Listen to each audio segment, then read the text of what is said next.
Welcome to infinite stories in Hindi. आप सभी लोगों का हमारे चैनल पर स्वागत है। आज के इस वीडियो में हम जानेंगे मच्छिंद्रनाथ जी की जन्म कथा, नाथ संप्रदाय की स्थापना कैसे हुई, मच्छिंद्रनाथ जी ने शबरी विद्या प्राप्त करने के लिए कितना कठोर तप किया, उन्होंने किन किन देवी देवताओं से युद्ध किए, उन्होंने किन किन देवी देवताओं को प्रसन्न किया, गोरक्षनाथ जी की जन्म कथा, गणिनाथ जी की जन्म कथा, गणिनाथ और निवृत्तिनाथ जी की भेंट कैसे हुई, नाथ संप्रदाय से वारकरी संप्रदाय का उगम कैसे हुआ, ये सब हम देखेंगे। ये वीडियो थोड़ा लंबा हो सकता है, लेकिन कृपया इसे अंत तक जरूर देखें, क्योंकि हमने इसमें नाथ संप्रदाय के अध्याय 1 से 9 तक को सामाहिक करने का पूरा प्रयास किया है। तो अलख निरंजन आदेश, जय हरि विठ्ठल। तो चलो हम वीडियो को शुरुआत करते हैं। मच्छिंद्रनाथ की जन्म कथा। एक दिन कैलाश पर्वत पर भगवान शंकर और माता पार्वती आपस में वार्तालाप कर रहे थे। तभी पार्वती जी ने शंकर जी से कहा, आप जो हमेशा एक दिव्य मंत्र का जाप करते हैं, कृपया उसका अनुग्रह मुझ पर भी करें। ये सुनकर शंकर जी बोले, मैं तुम्हें वह मंत्र अवश्य सिखाऊंगा, लेकिन इसके लिए एकांत स्थान आवश्यक है। चलो हम किसी एकांत स्थान की खोज करें। ऐसा कहकर वे दोनों एकांत की खोज में निकल पड़े। घूमते घूमते वे यमुना नदी के तट पर पहुंचे। वहां बहुत ही शांति थी, कोई जन समूह नहीं था, इसलिए उन्होंने उस स्थान को उपयुक्त मानकर वहां आसन जमाए। इसके बाद शंकर जी पार्वती जी को वो गुप्त मंत्र सिखाने लगे। उसी समय एक मछली जिसने पहले ब्रह्म का वीर्य निकल लिया था, वही पानी में गर्भवती अवस्था में थी। उस मछली के गर्भ में पल रहे शिशु ने वह दिव्य मंत्र सुन लिया। उस मंत्र के श्रवण मात्र से उसे शुद्ध न्याय की प्राप्ति हो गई और द्वैत भाव समाप्त होकर वह ब्रह्म रूप हो गया। जब शंकर जी ने पार्वती जी से उपदेश का सार पूछा, उसी क्षण मछली के गर्भ में पल रहा बालक बोल पड़ा, सब कुछ ब्रह्म रूप ही है। ये उत्तर सुनकर शंकर जी ने उस आवाज की दिशा में देखा और उन्हें समझ में आया कि यह उत्तर मछली के गर्भ में स्थित नारायण के अवतार कवि नारायण की ओर से आया है। फिर शंकर जी ने कहा, तुझे मेरे उपदेश से बहुत लाभ हुआ है, परंतु अब यह उपदेश मैं तुझे दत्तात्रेय जी से ही करवाऊंगा। इसके लिए तू बद्रिकाश्रम आ जाना, वहां मैं तुझे दर्शन दूंगा। यह कहकर शंकर जी पार्वती सहित कैलाश लौट गए। इधर मछली के गर्भ में स्थित बालक मंत्र का जाप करता रहा। एक दिन बीतने के बाद मछली ने नदी के किनारे एक अंडा छोड़ा और स्वयं पानी में चली गई। कुछ दिनों बाद कुछ बगुले मछली पकड़ने वहां आए। उन्होंने वह अंडा देखा और अपनी तीखी चोंच से उसे फोड़ दिया। अंडा फूटते ही एक बालक जोर जोर से रोने लगा। बालक का रोना सुनकर बगुले वहां से उड़ गई। कुछ समय बाद कामिक नामक एक मछुआरा वहां आया। उसने जब अंडे से निकले तेजस्वी बालक को देखा तो उसे दया आ गई। तभी आकाशवाणी हुई, यह बालक स्वयं कवि नारायण का अवतार है, तू इसे अपने घर ले जा, इसका पालन पोषण अच्छे से कर, इसका नाम मच्छिंद्रनाथ रखना और मन में कोई संशय मत रखना। यह सुनकर कामिक नामक कोली को अत्यंत प्रसन्नता हुई। वह बालक को अपने घर ले गया और अपनी पत्नी शारद्वता को सौंपते हुए बोला, ईश्वर ने हमें पुत्र दिया है, इसका अच्छे से पालन करना। शारद्वता पहले से ही संतान के लिए व्याकुल थी। उसे भी बड़ा आनंद हुआ। उसने बालक को स्नेहपूर्वक गोद में लिया। उसी क्षण उसके स्तनों में दूध उतर आया। उसने बालक को दूध पिलाया, स्नान करवाया और पालने में सुलाया। वैसे भी उस दंपति को संतान होने की कोई आशा नहीं थी। अचानक इतने तेजस्वी पुत्र की प्राप्ति ने उनके आनंद को कई गुना बढ़ा दिया। जब मच्छिंद्रनाथ 5 वर्ष के हुए तो एक दिन उनके पिता उन्हें मछली पकड़ने यमुना किनारे ले गए। वहां उन्होंने जाल डाला और काफी मछलियां पकड़कर मच्छिंद्रनाथ के पास रखी और फिर पुनः जाल डालने चले गए। मच्छिंद्रनाथ ने जब देखा कि उनके पिता अपने ही मातृकुल का नाश कर रहे हैं, तो उनके मन में यह ख्याल आया कि जब मैं यहाँ हूँ तो चुपचाप देखना उचित नहीं है। ये सोचकर वे एक एक करके सभी मछलियों को पानी में वापस फेंकने लगे। जब उनके पिता ने देखा कि उनका बेटा सारी मछलियां पानी में छोड़ रहा है, तो उन्हें बहुत क्रोध आया। उन्होंने मच्छिंद्रनाथ को पीटना शुरू कर दिया और बोले, अरे तू क्या कर रहा है, मेरी सारी मेहनत बेकार कर दी, अब क्या खाएगा, भीख मांगने के लक्षण है तेरे। पिता की इस डांट और मार से मच्छिंद्रनाथ को बहुत दुख हुआ। वे वहां से चुपचाप निकल गए। उन्होंने सोचा, भिक्षा से प्राप्त अन्न ही पवित्र होता है, वही हमें खाना चाहिए। ऐसा सोचकर वे बद्रिकाश्रम पहुंचे और वहां उन्होंने 12 वर्षों की कठोर तपस्या की, जिससे उनके शरीर में केवल हड्डियों का जांचा शेष रह गया। उधर एक दिन भगवान दत्तात्रेय की यात्रा शंकर जी के मंदिर में पहुंची। वहां उन्होंने शंकर जी की स्तुति की। शंकर जी प्रसन्न होकर स्वयं प्रकट हुए और उन्होंने दत्तात्रेय को स्नेहपूर्वक आलिंगन दिया। फिर दोनों में वार्तालाप हुई। तब दत्तात्रेय ने बद्रिकाश्रम का सुंदर वन देखने की इच्छा प्रकट की। शंकर जी ने यह बात सुनकर उन्हें अपने साथ बद्रिकाश्रम ले जाने का निर्णय लिया। वहां भगवान शंकर और गुरु दत्त मचिंद्रनाथ की कठोर तपस्या देखकर प्रसन्न हुए और उन्होंने मचिंद्रनाथ को आशीर्वाद दिया और उनका आशीर्वाद लेकर जगत कल्याण और नाथ संप्रदाय की स्थापना हेतु मचिंद्रनाथ तीर्थ यात्रा पर निकल पड़े। तीर्थ यात्रा करते करते वे सबसे पहले सप्तशृंगी गढ़ पहुंचे। वहां उन्होंने देवी की स्तुति की। 7 दिनों की तपस्या के बाद देवी प्रसन्न हुई और मचिंद्रनाथ को शाबरी विद्या पर काव्य रत्न हेतु आशीर्वाद और सहायता प्रदान की। इसके बाद मच्छिंद्रनाथ तीर्थ यात्रा करते करते बंगाल के चंद्रगिरी नामक गांव पहुंचे। उस गांव में वशिष्ठ गोत्र के गौड़ ब्राह्मण रहते थे, जिनकी पत्नी का नाम सरस्वती था। सरस्वती अत्यंत सुंदर और सद्गुणी स्त्री थी, परंतु संतान न होने के कारण सदैव दुखी रहती थी। एक दिन मच्छिंद्रनाथ भिक्षा मांगते हुए उनके घर पहुंचे। आंगन में खड़े होकर उन्होंने अलख निरंजन कहकर भिक्षा मांगी। सरस्वती बाहर आई और उन्हें प्रणाम किया, आसन पर बैठाया और भिक्षा दी। उसके बाद उसने अपनी व्यथा सुनाई कि संतान नहीं होने से वे बहुत दुखी रहती है। सरस्वती की दशा देखकर मच्छिंद्रनाथ को दया आ गई। उन्होंने सूर्य मंत्र द्वारा मंत्रित विभूति भस्म उसे दी और कहा, इस भस्म को रात को सोने से पहले खा लेना।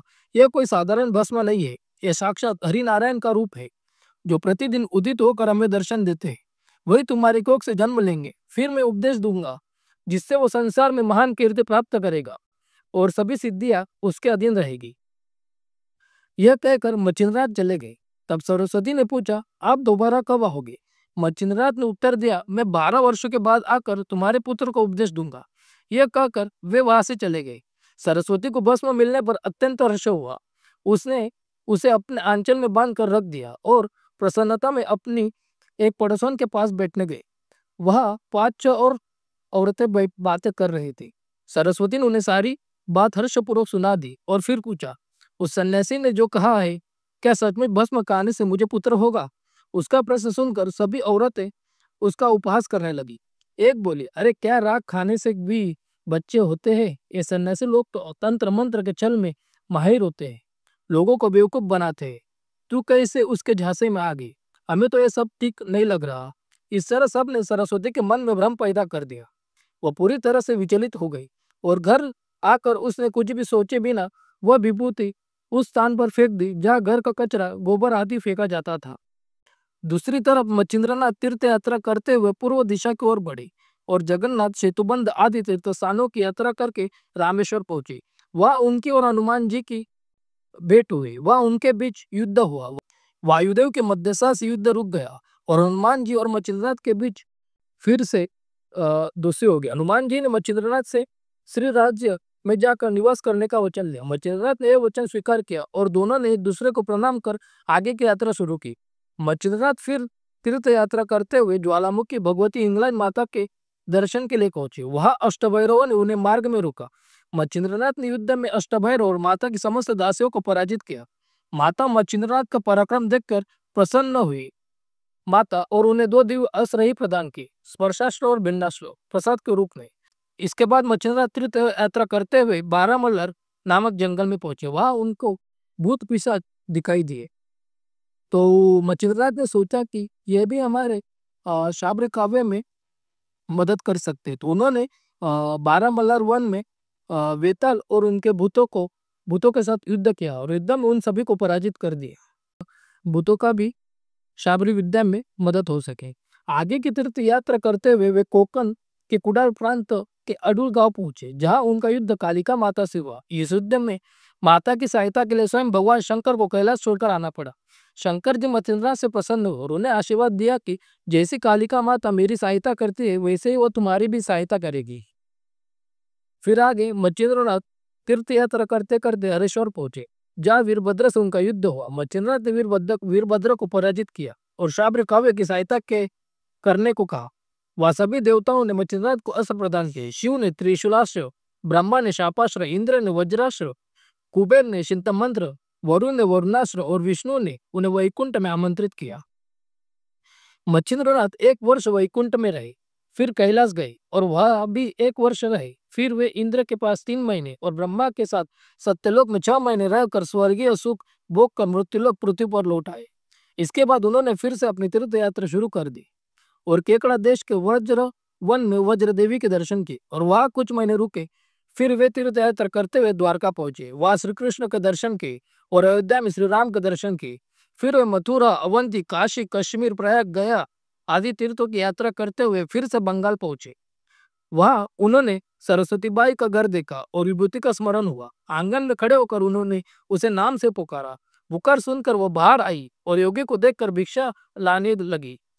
पहचान सुनिश्चित करने के लिए उन्होंने उसका और उसके पति का नाम पूछा। उसने कहा, मेरा नाम सरस्वती है। पति का नाम दयालपति, हम गौड़ जाति के ब्राह्मण हैं। उसकी जानकारी सुनकर मच्छिंद्रनाथ को पहचान हो गई। उन्होंने पूछा, तुम्हारा बेटा कहाँ है? तो वह बोली, मुझे अब तक कोई पुत्र प्राप्त नहीं हुआ। ये सुनकर मच्छिंद्रनाथ बोले, तुम झूठ क्यों बोलती हो? तुम्हें पुत्र प्राप्ति के लिए मैंने मंत्री विभूति दी थी। वह विभूति नहीं बल्कि संतान प्राप्ति की संजीवनी थी।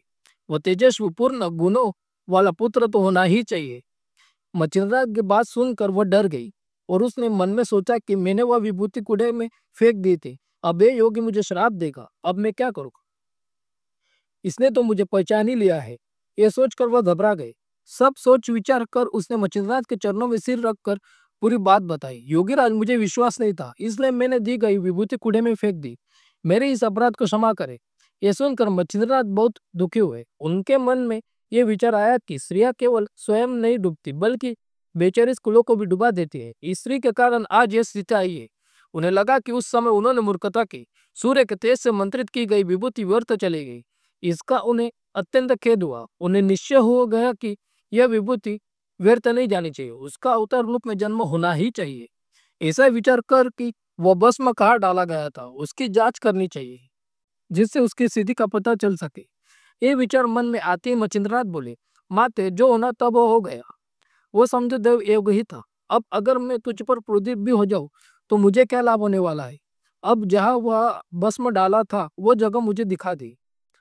मच्छिंद्रनाथ के ऐसा कहने पर सरस्वती का डर दूर हो गया। वो उन्हें उस स्थान पर ले गई जहाँ उसने वो भस्म डाला था। वह एक बड़ा कचरे का ढेर लग गया था। उसने कहा, यही मैंने वह भस्म डाला था।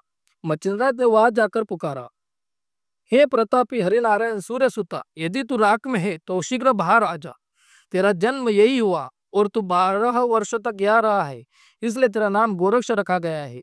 हे गोरक्ष, अब समय न गवाते हुए बाहर आ जा। उनकी वाणी सुनते ही उस ढेर से आवाज आई, गुरु महाराज, मैं गोरक्ष अंदर हूँ, राख का बड़ा ढेर है, इसलिए मैं बाहर नहीं निकल पा रहा हूँ। कृपया इस राख को हटाकर मुझे बाहर निकालिए। इसके बाद मच्छिंद्रनाथ ने उस राख का ढेर हटाया और बालक रूप में तेजोमय गोरक्ष को बाहर निकाला।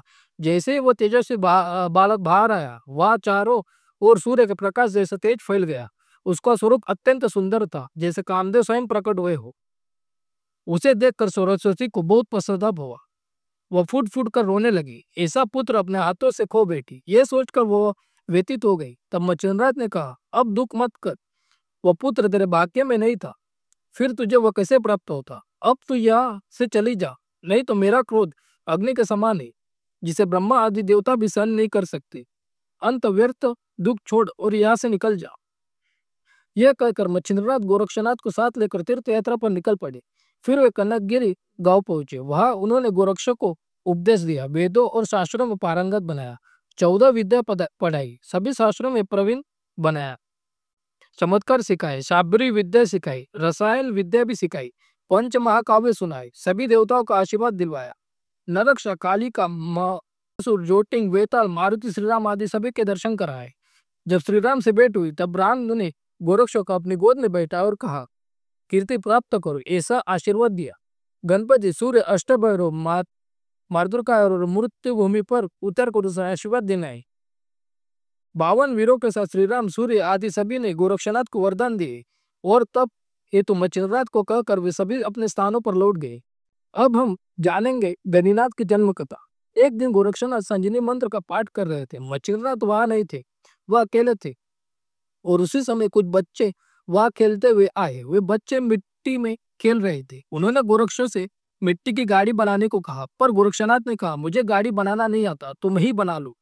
तब बच्चों ने खुद ही गाड़ी बनाई। फिर उन्होंने गाड़ी पर बैठाने के लिए एक सारथी की जरूरत महसूस हुई।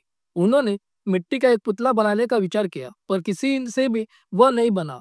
तब उन्होंने गोरक्षनाथ से पुतला बनाने की विनती की। गोरक्षनाथ ने उनकी विनती स्वीकार की और मिट्टी के लिए पुतला बनाना शुरू किया। गोरक्षनाथ जिस मिट्टी से पुतला बना रहे थे, उसी पुतले से गणिनाथ प्रकट होने वाले थे। यह पूर्व संकेत था।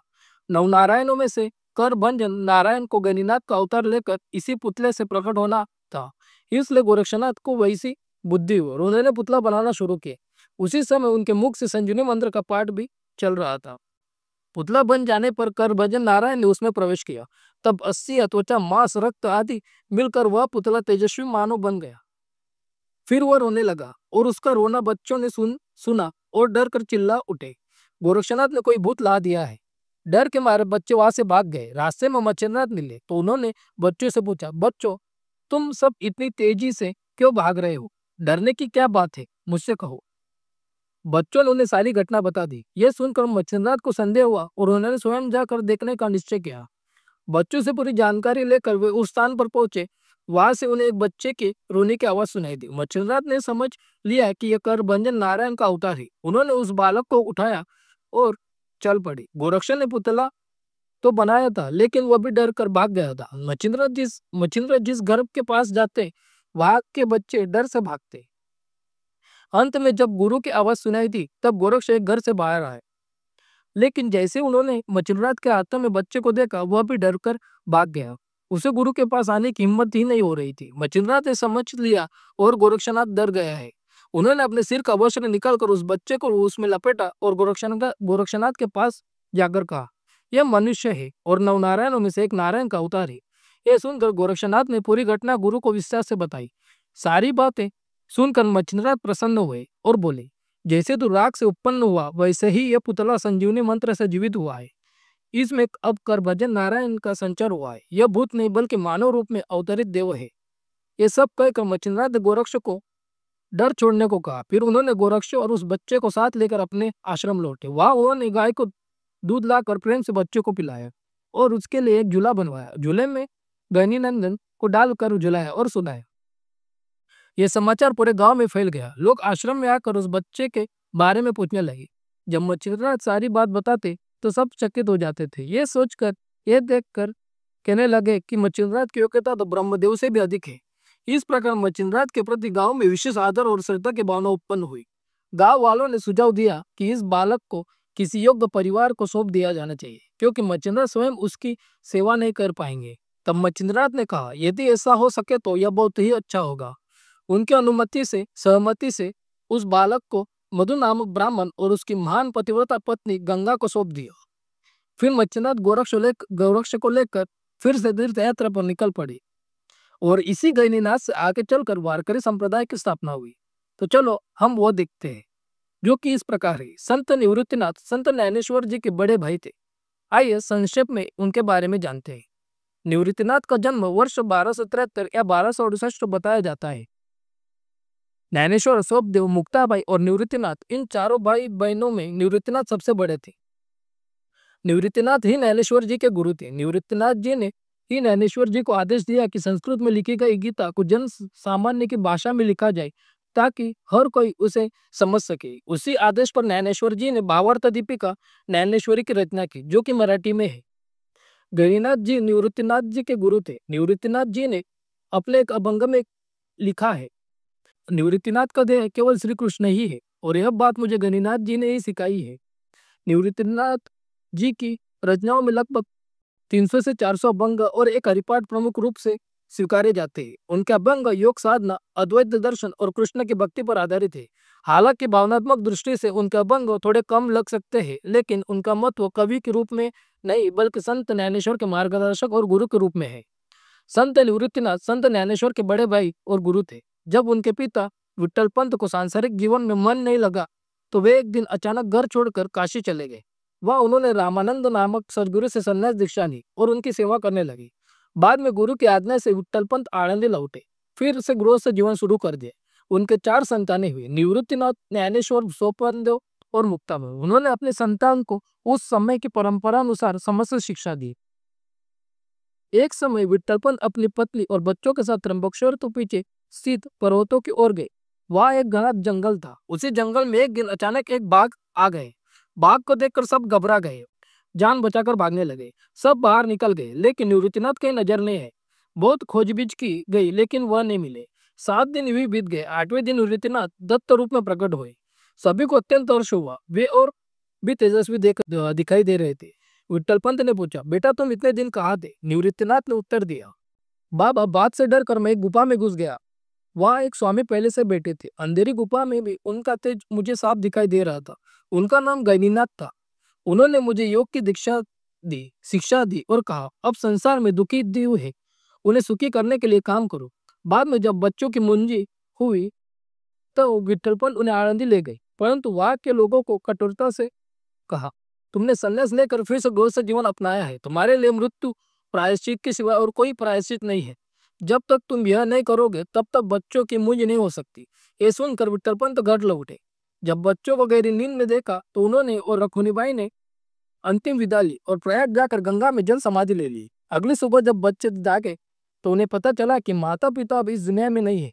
उनका जीवन सारा विहीन हो गया है। तब से निवृत्तिनाथ पर सारी जिम्मेदारी आ गई। उन्होंने नैनदेव, सोपनदेव और मुक्ताबाई का माता पिता की तरह पालन पोषण किया। जैसे गणिनाथ जी ने निवृत्तिनाथ को उपदेश दिया, वैसे ही आगे चलकर निवृत्तिनाथ ने ज्ञानेश्वर महाराज को अनुग्रह दिया। इस प्रकार नाथ संप्रदाय से वारकरी संप्रदाय की उत्पत्ति हुई। श्री ज्ञानेश्वर महाराज ने अपने हरिपाठ में इस गुरु परंपरा का वर्णन इस प्रकार किया है। आदिनाथ गुरु सकल सिद्धों के, मच्छिंद्र उनका मुख्य शिष्य। मच्छिंद्र ने नैन दिया गोरक्ष को, गोरक्ष पहुंचे गणिनाथ के पास। गणिनाथ के प्रसाद से निवृत्तिनाथ बने दातार, जिन्होंने नैनदेव को सहारा प्रदान किया। त्र्यंबकेश्वर को नाथ संप्रदाय का प्रमुख पीठ माना जाता है। यह नवनाथों और 84 सिद्धों ने साधना की है। आज भी आप ब्रह्मगिरी पर्वत पर स्थित गणिनाथ की गुफा के दर्शन कर सकते हैं। धन्यवाद। इसी प्रकार नाथ संप्रदाय से वारकरी संप्रदाय की भी स्थापना हुई। अगर आपको हमारा वीडियो अच्छा लगे तो लाइक करें, सब्सक्राइब करें और कमेंट करना ना भूलें। अलख निरंजन। जय हरि बुट्टल।